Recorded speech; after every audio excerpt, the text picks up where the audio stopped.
Good evening money persons, welcome to daily మనిషి number 974. ఈరోజు daily మనిషిలో మార్కెట్లో ఉన్న ఇంపార్టెంట్ అప్డేట్స్ అన్ని వన్ బై వన్ క్విక్గా డిస్కస్ చేసేద్దాం.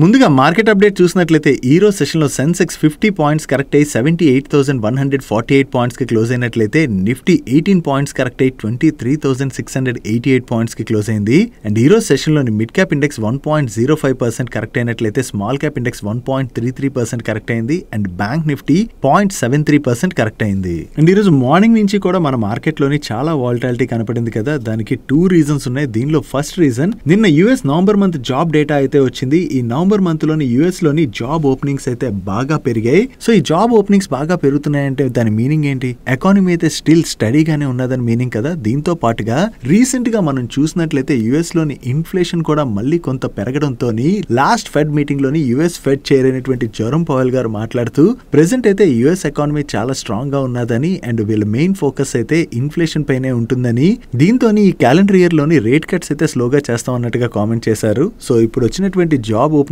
డేటా బట్టి మనం చూసినట్లయితే యుఎస్ ఎకానమీ అయితే స్ట్రాంగ్ గానే ఉన్నట్టుగా మనం అర్థం చేసుకోవచ్చు కదా. దీనివల్ల అప్కమింగ్ యుఎస్ ఫెడ్ మీటింగ్ లోని రేట్ కట్ రిలేటెడ్ గా ఏమి అనౌన్స్మెంట్స్ అయితే ఉండకపోవచ్చు అని చెప్పి మార్కెట్ లో ఎక్స్పెక్టేషన్స్ బిల్డ్ అవుతున్నాయి. ఈ రేట్ కట్స్ కనుక యుఎస్ ఫెడ్ మరికొంత డిలే చేసినట్లయితే అది మార్కెట్ కొంత నెగిటివ్ గా తీసుకుంటుంది. కాబట్టి నిన్న సెషన్ లోని యుఎస్ మార్కెట్స్ లోని కొంత ప్రెషర్ కనపడింది. దీంతో పాటు నిన్న యుఎస్ మార్కెట్ లోని టెక్ స్టాక్స్ కూడా బాగానే మార్కెట్ ని ట్రాక్ చేశాయి. సో దీంతో యుఎస్ మార్కెట్ ఓవరాల్ గా నెగిటివ్ లోని క్లోజ్ అవడంతో ఈ రోజు మన మార్కెట్ లో కూడా కొంత ప్రెషర్ కనపడింది. దీంతో పాటు మన మార్కెట్ రిలేటెడ్ ఉన్నటువంటి మరొక మెయిన్ నెగిటివ్ అప్డేట్ ఏంటంటే, నోమ్రా వాళ్ళు మన financial year 25 GDP growth forecast ని 6.4% కి కట్ చేయడం జరిగింది. యాక్చువల్లీ వీళ్ళు ఏం చెప్తున్నారంటే, ప్రెసెంట్ మన దగ్గర అర్బన్ కన్జంప్షన్ అనేది బాగా తగ్గింది కదా. సో ఈ అర్బన్ కన్జంప్షన్ తగ్గడంతో పాటు అక్టోబర్ నవంబర్ మంత్ లోని ఫెస్టివ్ సీజన్ లో కూడా పెద్దగా డిమాండ్ కనపడలేదని అండ్ అంతేకాకుండా ఈ క్వార్టర్ లోని week industrial and investment growth కూడా కనపడినట్లుగా, దీని వలన ఓవరాల్ గా మన financial year 25 GDP growth forecast అయితే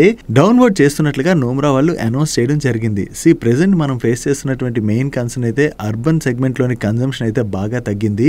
అర్బన్ సెగ్మెంట్ లోని కన్జంప్షన్ పికప్ అయ్యేంత వరకు కూడా కొంతవరకు మన మీద అయితే ఇంపాక్ట్ ఉండబోతున్నట్టుగా మనం అర్థం చేసుకోవచ్చు. సో యుఎస్ లోని స్ట్రాంగ్ జాబ్ డేటా రావడంతో పాటు నోమ్రా వాళ్ళు మన financial year 25 GDP growth forecast ని కూడా కట్ చేయడంతోనే ఈ రోజు సెషన్ లోని మన మార్కెట్ లో అయితే చాలా వాలటాలిటీ చూసాం. And especially mid and small cap stocks లో అయితే ఈ రోజు సెషన్ లో బాగానే ప్రెషర్ కనపడింది. దీంతోనే సెకండ్ హాఫ్ లో మార్కెట్ కొంత రికవర్ అయినా కూడా ఓవరాల్ గా మీ పోర్ట్ఫోలియో స్టాక్స్ లో అయితే బాగానే ప్రెషర్ కనపడి ఉండొచ్చు.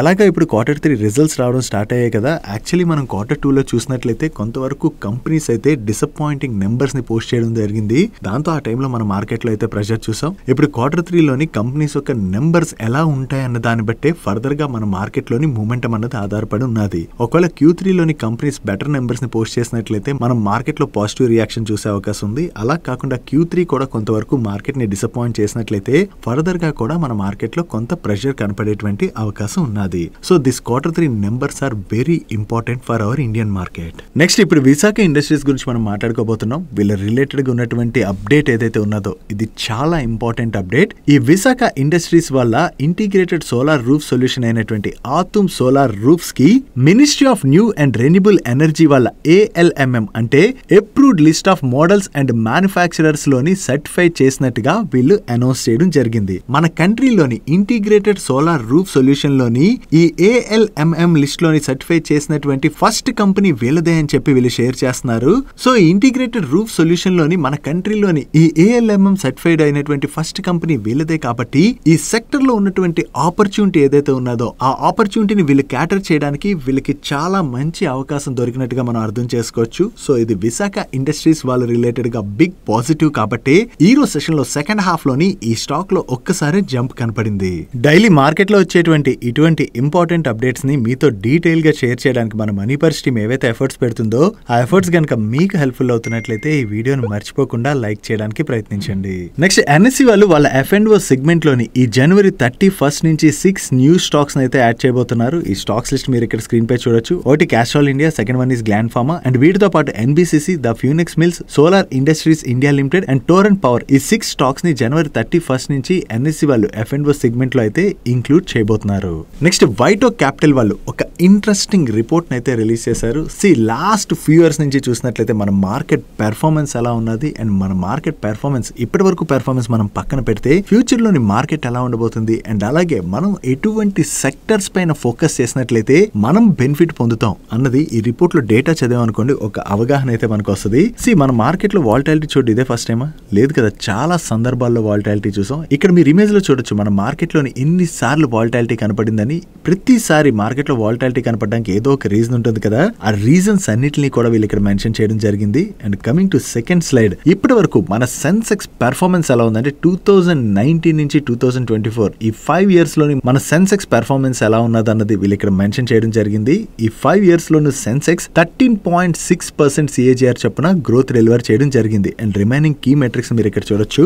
పాస్ట్ పెర్ఫార్మెన్స్ గురించి వీళ్ళు ఇచ్చినటువంటి డేటాని మనం పక్కన పెడితే ఫ్యూచర్ లో ఎటువంటి సెక్టర్ లో ఫోకస్ చేస్తే బెటర్ అన్నది మనం ఇప్పుడు చూద్దాం. రిపోర్ట్ లో మీరు కొంత కిందకు వచ్చారనుకోండి, మీకు ఇక్కడ సెక్టోరల్ అప్డేట్ అయితే వీళ్ళు షేర్ చేయడం జరిగింది. దీనిలో ముందుగా ఫైనాన్షియల్ సెక్టర్ రిలేటెడ్ గా వీళ్ళు చాలా ఇంట్రెస్టింగ్ డేటాని షేర్ చేశారు. లాస్ట్ ఫ్యూ ఇయర్స్ గా చూసినట్లయితే మన బ్యాంక్స్ యొక్క ప్రాఫిటబిలిటీ అయితే బాగా ఇంప్రూవ్ అవుతుంది. యాక్చువల్లీ ఫ్యూ ఇయర్స్ బ్యాక్ చూసినట్లయితే మన బ్యాంక్స్ లోని ఎస్పెషల్లీ పబ్లిక్ సెక్టర్ బ్యాంక్స్ విషయంకి వచ్చేసరికి ఈ పబ్లిక్ సెక్టర్ బ్యాంక్స్ పైన స్ట్రెస్డ్ అసెట్స్ యొక్క భారం చాలా ఎక్కువగా ఉండేది. బట్ రీసెంట్ గా వీళ్ళ బ్యాలెన్స్ షీట్ అయితే క్లియర్ చేసుకుంటూ వచ్చారు కదా, దీంతో ఇప్పుడు మన బ్యాంక్స్ యొక్క బ్యాలెన్స్ షీట్ కూడా చాలా హెల్దీగా తయారైందని, దీంతో పాటుగా మన బ్యాంక్స్ యొక్క ప్రాఫిటబిలిటీ కూడా చాలా బాగా ఇంప్రూవ్ అవుతుందని చెప్పి వీళ్ళు షేర్ చేస్తున్నటువంటి డేటాని బట్టి మనం అర్థం చేసుకోవచ్చు. అండ్ చూసినట్లయితే మనం లాస్ట్ ఫ్యూ ఇయర్స్ లోని మెయిన్లీ పబ్లిక్ సెక్టర్ బ్యాంక్స్ ఏవైతే ఉన్నాయో అవన్నీ కూడా చాలా బాగా పెర్ఫార్మ్ చేశాయి. అంటే ఆ స్టాక్స్ అన్ని కూడా చాలా బాగా ర్యాలీ అయ్యాయి. బట్ ఈ ర్యాలీలోని ప్రైవేట్ సెక్టర్ బ్యాంక్స్ అయితే పార్టిసిపేట్ చేయలేదు. స్టిల్ ఇప్పుడు ప్రైవేట్ సెక్టర్ బ్యాంక్స్ లోని మోస్ట్ ఆఫ్ ది బ్యాంక్స్ అయితే అట్రాక్టివ్ వాల్యుయేషన్ లోనే ట్రేడ్ అవుతున్నాయి. అండ్ ఇక్కడ నుంచి కూడా మన బ్యాంకింగ్ సెక్టర్ బాగా పెర్ఫార్మ్ చేసేటువంటి అవకాశం అయితే ఉన్నది. మనం లాస్ట్ ఫ్యూ మంత్స్ నుంచి కంటిన్యూస్ గా మాట్లాడుకుంటున్నాం కదా, మేము ఫైనాన్షియల్ సెక్టర్ స్టాక్స్ అండ్ అలాగే హెల్త్ కేర్ స్టాక్స్ పాజిటివ్ గా ఉన్నామని.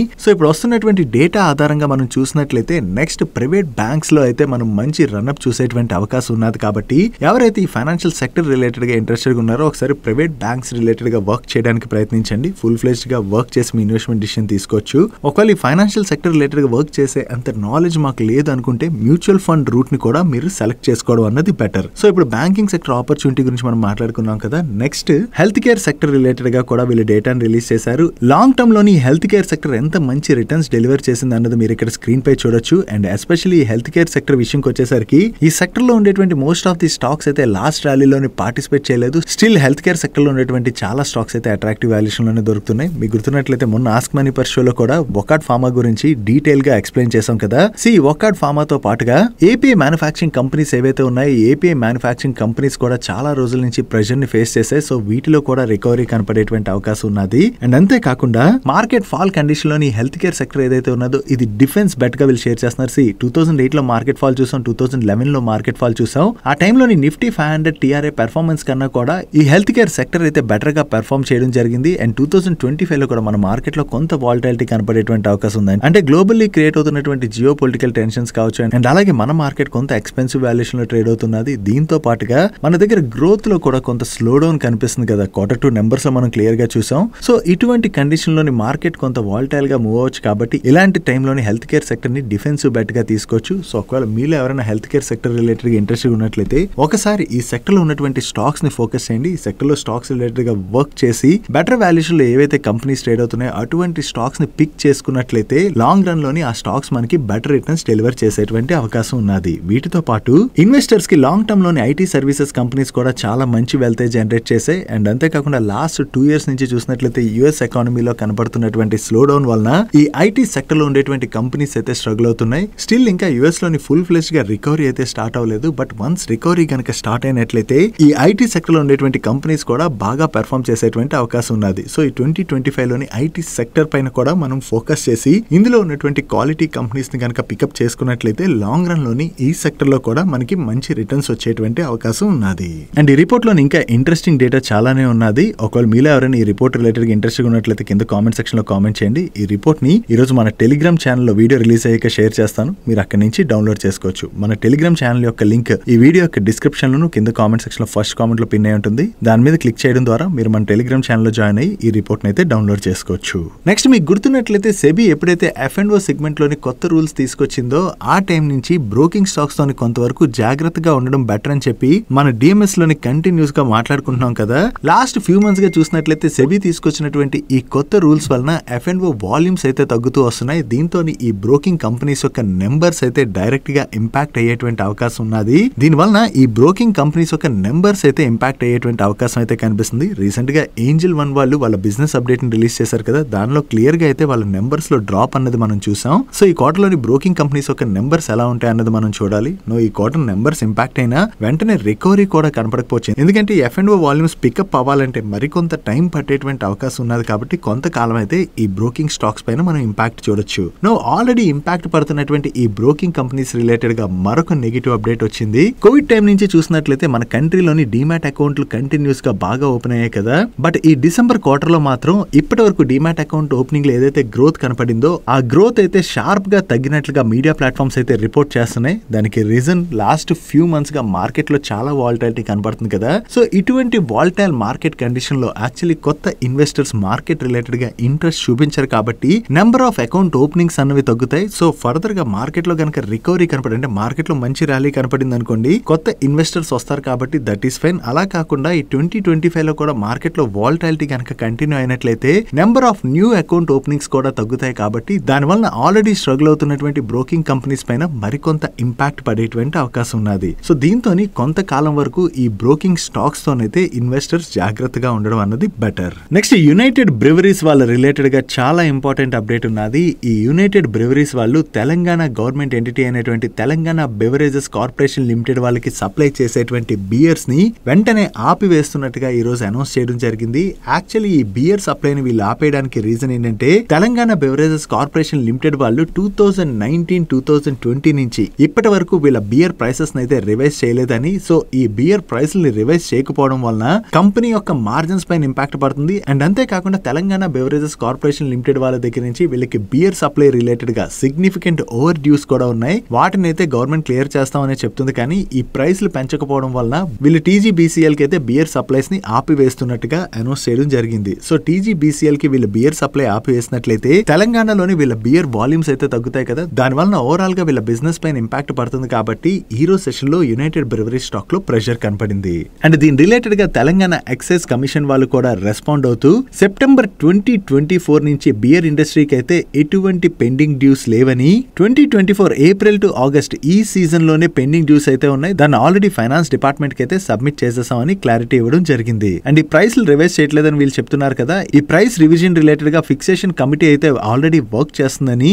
సో ఒకవేళ కమిటీ దగ్గర నుంచి వీళ్ళకి ప్రైస్ రివైజ్ చేయాలని ఏమైనా రికమెండేషన్ వచ్చినట్లయితే ఈ ప్రైస్ హైక్ రిలేటెడ్ గా డిసిషన్ తీసుకునేటువంటి అవకాశం ఉన్నదని చెప్పి వీళ్ళు షేర్ చేస్తున్నారు. చూడాలి ఇప్పుడు యునైటెడ్ బ్రెవరీస్ వాళ్ళు అయితే సప్లైస్ నిలిపివేసేసారు కదా. సో త్వరలోని ప్రైస్ హైక్ ఏమైనా చేస్తారేమో. ఒకవేళ వీళ్ళు కనుక ప్రైస్ హైక్ చేసినట్లయితే అగైన్ యునైటెడ్ బ్రెవరీస్ వాళ్ళు తెలంగాణలోని బియర్ సప్లైస్ చేసేటువంటి అవకాశం ఉన్నది. నెక్స్ట్ బయోఫార్మాసిటికల్ కంపెనీ అయినటువంటి సువెన్ లైఫ్ సైన్సెస్ వాళ్ళు వీళ్ళ SUVN-I6107 యొక్క ఫేజ్ 1 క్లినికల్ ట్రయల్స్ అయితే ఈ రోజు స్టార్ట్ చేసినట్టుగా అనౌన్స్ చేశారు. సో ఇలా వీళ్ళు వేరియస్ ప్రొడక్ట్స్ అయితే తయారు చేస్తుంటారు కదా, దాని యొక్క క్లినికల్ ట్రయల్స్ కనుక సక్సెస్ఫుల్ అయినట్లయితే ఆ కంపెనీకి పాజిటివ్ అయ్యేటువంటి అవకాశం ఉంది. వీళ్ళ క్లినికల్ ట్రయల్స్ అయితే స్టార్ట్ అయ్యాయి కదా. సో ఫ్యూచర్ లోని ఈ క్లినికల్ ట్రయల్స్ యొక్క డేటా అంటే సక్సెస్ అయిందా లేదా అని చెప్పి వీళ్ళు అనౌన్స్ చేస్తారు. ఒకవేళ సక్సెస్ అయితే అది సువెన్ వాళ్ళకి పాజిటివ్ అయ్యే అవకాశం ఉన్నది. నెక్స్ట్ హ్యుండై మోటార్స్ వాళ్ళు వీళ్ళ సక్సెస్ఫుల్ మోడల్స్ అయినటువంటి హ్యుండై వెన్యూ, వెర్నా అండ్ అలాగే గ్రాండ్ i10 నియోస్ మోడల్స్ ఉన్నాయి కదా. ఈ మోడల్స్ లోని న్యూ వేరియంట్స్ అయితే వీళ్ళు ఇంట్రడ్యూస్ చేయడం జరిగింది. బయర్స్ రిక్వైర్మెంట్స్ ఏవైతే ఉన్నాయో ఆ రిక్వైర్మెంట్స్ కి తగినట్టుగా ఈ కొత్త మోడల్స్ అయితే తీసుకొచ్చినట్లుగా వీళ్ళ మేనేజ్మెంట్ షేర్ చేస్తుంది. వీళ్ళు తీసుకొచ్చినటువంటి న్యూ మోడల్స్ అయితే మీరు ఇక్కడ స్క్రీన్ పై చూడొచ్చు. ఒకవేళ ఈ కొత్త మోడల్స్ కి మార్కెట్ లో మంచి రెస్పాన్స్ కనుక వచ్చి వీటి సేల్స్ బాగా జరిగాయి అనుకోండి, దాని ద్వారా హ్యుండై వాళ్ళకి పాజిటివ్ అయ్యే అవకాశం ఉన్నది. నెక్స్ట్ ఈ రోజు electronics contract manufacturing services offer చేసేటువంటి డిక్సన్ టెక్నాలజీస్ తో పాటుగా సెమీ కండక్టర్ రిలేటెడ్ వర్క్ చేసేటువంటి కంపెనీస్ అయిన కేన్స్ టెక్నాలజీ, CG పవర్ లాంటి స్టాక్స్ లో ప్రెషర్ కనపడింది కదా. దీనికి రీజన్ టాటా గ్రూప్ వాళ్ళు $18 బిలియన్ ఇన్వెస్ట్ చేయడం ద్వారా electronic and semi conductor industries లోకి ఎంటర్ అవుతున్నట్టుగా అనౌన్స్ చేయడం జరిగింది. దీనిలో భాగంగా నెక్స్ట్ 2 years లోనూ వీళ్ళు 9 న్యూ ఫ్యాక్టరీస్ అయితే ఓపెన్ చేసి ఈ సెక్టర్ లో ఉన్నటువంటి ఆపర్చునిటీస్ అయితే ఎక్స్ప్లోర్ చేయబోతున్నట్టుగా ఈ టాటా గ్రూప్ యొక్క చైర్మన్ అయినటువంటి ఎన్ చంద్రశేఖరన్ గారు ఈ వీక్ లో కామెంట్ చేయడం జరిగింది. ఒకవేళ టాటా గ్రూప్ ఈ 2 సెక్టర్స్ లోకి గనక ఎంటర్ అయినట్లయితే ఈ సెక్టర్స్ లో వర్క్ చేసేటువంటి అదర్ కంపెనీస్ కి టాటా గ్రూప్ నుంచి చాలా స్ట్రాంగ్ కాంపిటీషన్ ఎదురయ్యేటువంటి అవకాశం ఉంది కదా. దీని వలన ఈ సెక్టర్ లో వర్క్ చేసేటువంటి బిజినెస్ ని కొంతవరకు వరకు టాటా గ్రూప్ క్యాప్చర్ చేయొచ్చు. దాంతో ఈ కంపెనీస్ కి కొంత నెగిటివ్ కానుంది కాబట్టి ఈ రోజు సెషన్ లో ఈ స్టాక్స్ లో మనకి ప్రెషర్ కనపడింది. నెక్స్ట్ ఎన్పిసిఐ వాళ్ళు రిలీజ్ చేసినటువంటి డేటా ప్రకారం చూసినట్లయితే పేటిఎం వాళ్ళు ఈ డిసెంబర్ మంత్ లోని యూపీఐ మార్కెట్ లోని వీళ్ళ మార్కెట్ షేర్ అయితే గెయిన్ అవ్వలేదని, సో ఈ డిసెంబర్ మంత్ లోని వీళ్ళు పెద్దగా న్యూ కస్టమర్స్ ని యాడ్ చేయకపోవడం వల్లనే వీళ్ళ మార్కెట్ షేర్ లోని పెద్దగా మూమెంటం లేనట్లుగా యూబీఎస్ వాళ్ళు షేర్ చేస్తున్నారు. సో యాక్చువల్లీ చూసినట్లయితే ఈ ఇయర్ స్టార్టింగ్ లోని పేటిఎం వాళ్ళకి యూపీఐ సెగ్మెంట్ లోని 10% మార్కెట్ షేర్ ఉండేది. బట్ కానీ ఈ రెండుకి వచ్చేసరికి వీళ్ళ మార్కెట్ షేర్ 5.5% కి తగ్గింది. So other companies market share ని గెయిన్ అవుతూ ఉండడం అండ్ పేటిఎం వాళ్ళు కంటిన్యూస్ గా వీళ్ళ మార్కెట్ షేర్ కోల్పోవడం వల్లనే వీళ్ళ మార్కెట్ షేర్ అన్నది తగ్గుతూ వస్తుంది. సో ఈ డిసెంబర్ మంత్ లో కూడా వీళ్ళ మార్కెట్ షేర్ ని గెయిన్ అవ్వలేదని అప్డేట్ రావడంతోనే ఈ రోజు సెషన్ లో పేటిఎం స్టాక్ లో ప్రెషర్ చూసాం. నెక్స్ట్ ఎలక్ట్రిక్ 2 వీలర్స్ ని మ్యానుఫ్యాక్చర్ చేసి సెల్ చేసేటువంటి ఓలా ఎలక్ట్రిక్ వాళ్ళు సెబీ నుండి వార్నింగ్ లెటర్ రిసీవ్ చేసుకున్నారు. ఈ వార్నింగ్ లెటర్ రావడానికి రీజన్ ఏంటంటే సెబీ యొక్క డిస్క్లోజర్ నార్మ్స్ ఏవైతే ఉన్నాయో వాటిని వీళ్ళు కరెక్ట్ గా ఫాలో అవ్వట్లేదని చెప్పి వీళ్ళకైతే సెబీ ఈ వార్నింగ్ లెటర్ ఇవ్వడం జరిగింది.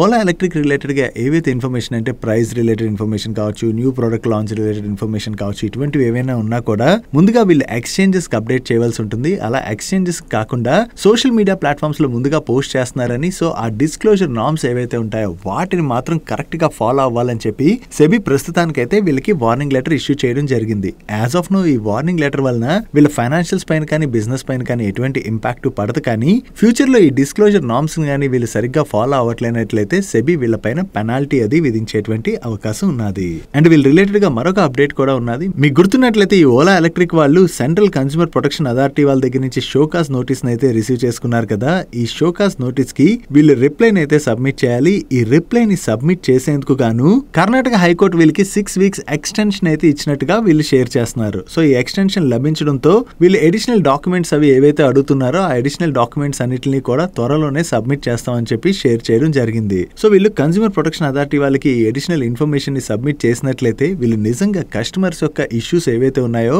వాటిని అడ్రస్ చేస్తున్నారా లేదా అన్నది ఒక క్లారిటీ వచ్చేటువంటి అవకాశం ఉన్నది. Next various types of transformers manufacture చేసేటువంటి ట్రాన్స్ఫార్మర్స్ అండ్ రెక్టిఫైర్స్ వాళ్ళ నెంబర్స్ వచ్చాయి. అండ్ ఈ రిజల్ట్స్ గురించి మనం డిస్కస్ చేసుకునే ముందు ఈ రిజల్ట్స్ తో పాటు వీళ్ళ బోర్డ్ 1:1 బోనస్ ఇష్యూని అనౌన్స్ చేయడం జరిగింది. అంటే రికార్డ్ డేట్ నాటికి ఎవరి దగ్గర అయితే ఈ ట్రాన్స్ఫార్మర్స్ అండ్ రెక్టిఫైర్స్ యొక్క 1 స్టాక్ ఉంటుందో వాళ్ళకి మరొక స్టాక్ ని వీళ్ళు బోనస్ గా ఇష్యూ చేయనున్నారు. ఇంకా ఈ బోనస్ ఇష్యూ రిలేటెడ్ గా వీళ్ళ షేర్ హోల్డర్స్ అప్రూవల్ అది రావాలి. వన్స్ ఈ అప్రూవల్ వచ్చిన తర్వాత వీళ్ళు ఈ బోనస్ ఇష్యూ యొక్క రికార్డ్ డేట్ ని అనౌన్స్ చేస్తారు.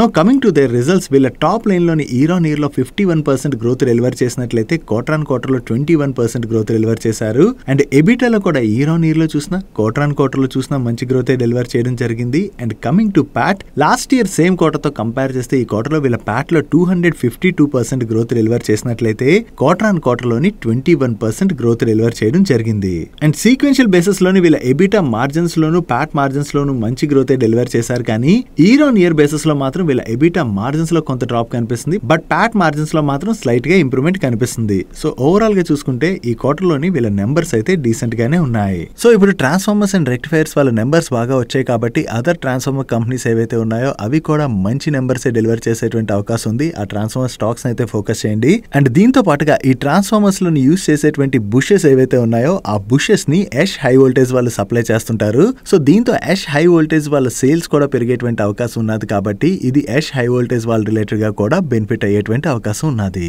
నెక్స్ట్ రైల్వే పిఎస్యు కంపెనీ అయినటువంటి ఆర్వీఎన్ఎల్ వాళ్ళకి కంటిన్యూస్ గా డొమెస్టిక్ లో అయితే బాగానే ఆర్డర్స్ వస్తున్నాయి కదా. సో ఇంటర్నేషనల్ లో కూడా వీళ్ళ ప్రెజెన్స్ అయితే ఎక్స్పాండ్ చేసుకోవడానికి ఇప్పుడు ఆర్వీఎన్ఎల్ వాళ్ళు దుబాయ్ బేస్డ్ కంపెనీ అయిన జీబీహెచ్ ఇంటర్నేషనల్ వాళ్ళతోని ఒక ఎంఓయూ సైన్ చేశారు. ఈ జీబీహెచ్ ఇంటర్నేషనల్ అనేటువంటి కంపెనీ యుఏఈ లోని ఇన్ఫ్రాస్ట్రక్చర్ రిలేటెడ్ వర్క్స్ అవి చేస్తూ ఉంటుంది. నో ఈ కంపెనీతో సైన్ చేసినటువంటి ఎంఓయూలో భాగంగా వీళ్ళిద్దరూ కలిపి జీసీసీ కంట్రీస్ లోని ఇన్ఫ్రాస్ట్రక్చర్ రిలేటెడ్ గా ఏవైతే ప్రాజెక్ట్స్ ఉన్నాయో ఆ ప్రాజెక్ట్స్ లో ఉన్నటువంటి ఆపర్చునిటీస్ ని ఎక్స్ప్లోర్ చేయబోతున్నట్టుగా షేర్ చేస్తున్నారు. సో ఈ పార్ట్నర్షిప్ లో భాగంగా వీళ్ళు జీసీసీ కంట్రీస్ లోని ఎడిషనల్ గా ఆర్డర్స్ కనుక విన్నారనుకోండి, అంటే ఇన్ఫ్రా ప్రాజెక్ట్స్ రిలేటెడ్ గా ఆర్డర్స్ విన్నారనుకోండి, దాంతో వీళ్ళ ఇంటర్నేషనల్ ప్రెజెన్స్ కూడా స్ట్రెంథెన్ అవుతుంది. కాబట్టి ఇది ఆర్వీఎన్ఎల్ వాళ్ళ రిలేటెడ్ గా మనం పాజిటివ్ గా చూడొచ్చు. నెక్స్ట్ వేరే సెక్టర్స్ లోని ఈపీసీ సర్వీసెస్ ప్రొవైడ్ చేసేటువంటి కేఈసీ ఇంటర్నేషనల్ వాళ్ళు వాళ్ళ ఆర్డర్స్ రిలేటెడ్ గా అప్డేట్స్ చేస్తుంటారు కదా. ఇప్పుడు వీళ్ళకు ఉన్నటువంటి వేరియస్ బిజినెస్ లోని కొత్తగా వీళ్ళు 1100 crores పైనే ఆర్డర్స్ ని విన్ అవ్వడం జరిగింది. వీళ్ళకి వచ్చినటువంటి ఈ ఆర్డర్స్ లోని పవర్ గ్రిడ్ వాళ్ళ దగ్గర నుంచి ఒక ట్రాన్స్మిషన్ ప్రాజెక్ట్ రిలేటెడ్ గా ఆర్డర్ వచ్చినట్లయితే దీంతో పాటుగా రైల్వే సెక్టర్ లోని కవచ్ సిస్టమ్ ఉన్నది కదా, ఈ కవచ్ సిస్టమ్ రిలేటెడ్ గా కూడా కూడా ఆర్డర్స్ రావడం జరిగింది. దీంతో పాటు ఒక లీడింగ్ PSU కంపెనీ నుంచి pipe line and associated works related గా కూడా ఆర్డర్స్ రావడం జరిగింది. సో వీళ్ళు కొత్తగా ఏవైతే ఈ ఆర్డర్స్ విన్ అయ్యారో దీంతో వీళ్ళ ఆర్డర్ బుక్ కూడా స్ట్రాంగ్ గా గ్రో అవుతుంది. కాబట్టి ఇది KEC ఇంటర్నేషనల్ వాళ్ళ రిలేటెడ్ గా మనం పాజిటివ్ గా చూడొచ్చు. నెక్స్ట్ ఈవీ ఛార్జింగ్స్ మ్యానుఫ్యాక్చర్ చేసేటువంటి ఎక్సికామ్ వాళ్ళ రిలేటెడ్ ఒక పాజిటివ్ అప్డేట్ ఉన్నది. ప్రెజెంట్ మన కంట్రీలో చూసినట్లయితే ఎలక్ట్రిక్ వెహికల్ సేల్స్ అయితే బాగా పెరుగుతున్నాయి కదా. సో ఈ ఎలక్ట్రిక్ వెహికల్ సేల్స్ బాగానే పెరుగుతున్నాయి, కానీ ఛార్జింగ్ ఇన్ఫ్రా పరిస్థితి మనం చూసినట్లయితే ఇంకా లిమిటెడ్గానే ఉన్నది. అండ్ ఈ ఛార్జింగ్ ఇన్ఫ్రాని ఇంకా స్ట్రాంగ్గా ఎక్స్పాండ్ చేయాల్సినటువంటి అవసరం ఉన్నది. సో ఈ ఛార్జింగ్ ఇన్ఫ్రాని ఎక్స్పాండ్ చేయడానికి ఇప్పుడు వేరియస్ కంపెనీస్ ప్రయత్నిస్తున్నాయి. దీనిలో భాగంగానే ఎక్సికామ్ వాళ్ళు మొఫిన్ గ్రీన్ ఇన్ఫ్రా అనేటువంటి కంపెనీతోని MOU సైన్ చేయడం జరిగింది. ఈ MOUలో భాగంగా ఈవీ ఛార్జర్స్ ఏవైతే ఉంటాయో ఆ ఛార్జర్స్ ని ఎక్సికామ్ వాళ్ళు మ్యానుఫ్యాక్చర్ చేసి సప్లై చేయబోతున్నట్లయితే ఈ మొఫిన్ వాళ్ళు ఈవీ ఛార్జింగ్ ఇన్స్టలేషన్ తో పాటు ఆపరేటింగ్ రిలేటెడ్ సర్వీసెస్ కూడా ప్రొవైడ్ చేయనున్నారు. సో వీళ్ళిద్దరు పార్ట్నర్షిప్ లో భాగంగా ఈవీ ఛార్జింగ్ ఇన్ఫ్రాన్ అయితే ఎక్స్పాండ్ చేయడానికి చూస్తున్నారు. కాబట్టి ఓవరాల్ గా ఇది ఎలక్ట్రిక్ వెహికల్స్ కి పాజిటివ్ కానున్నది. దీని ద్వారా వీళ్ళ ఈవీ ఛార్జర్ సేల్స్ కూడా పెరుగుతాయి. కాబట్టి ఇది ఎక్సికామ్ వాళ్ళ రిలేటెడ్ గా కూడా మనం పాజిటివ్ గా చూడొచ్చు. నెక్స్ట్ నేను మన DMS లోని క్విక్ కామర్స్ సెగ్మెంట్ లోని కంపెనీస్ మధ్యన ఏ విధంగా కాంపిటీషన్ పెరిగిపోతుందో డిస్కస్ చేసుకున్నాం కదా. సో ఈ కాంపిటీషన్ ఇలా పెరిగిపోవడంతో కంపెనీస్ వేరియస్ ఆఫర్స్ ఇవ్వడమే కాకుండా చాలా ఫాస్ట్ గా డెలివరీస్ కూడా ఇవ్వడానికి ప్రయత్నిస్తున్నాయి. అంటే 10 minutes లోని 15 minutes లోని ఇలా డెలివరీస్ ఇవ్వడానికి ప్రయత్నిస్తున్నాయి. అండ్ ప్రెసెంట్ జనరేషన్ చూసినట్లయితే ఏ కంపెనీ అయితే చాలా ఫాస్ట్ గా మనకి డెలివరీస్ ఇస్తుందో ఆ కంపెనీ నుంచి ప్రొడక్ట్ కొనుక్కోవడానికి చాలా మంది ఇష్టపడుతున్నారు. దీనిలో భాగంగానే ప్రతి కంపెనీ కూడా ఫాస్ట్ డెలివరీస్ చేయడానికి ప్రయత్నిస్తుంది. జొమాటో వాళ్ళ బ్లింకిట్ ద్వారా ఆల్రెడీ వేరియస్ ప్రొడక్ట్స్ అయితే ఫాస్ట్ గా డెలివర్ చేస్తున్నారు.